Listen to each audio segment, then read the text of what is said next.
Who doesn't love dessert and a drink? Let's make waffle cone shooters. Get into it. First, you take some chocolate, break it up, and melt it. That means you gotta heat it up naturally.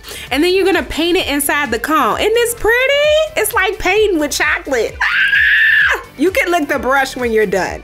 Get some vanilla ice cream, scoop it up, put it in a glass. Ah, love ice cream. And chocolate vodka! Ah!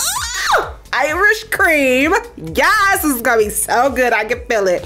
Half and half. Stir it up. Look at that, it's so good. It looked like a little hand blender they're using, but you know, use whatever you got and just stir it up. And then pour it in the cone. Look at that. Up into the chocolate or wherever you want. And then top it with some whipped cream. Whipped cream, whip it up, and sprinkles. Isn't that delicious? Oh my goodness. Stay tipsy.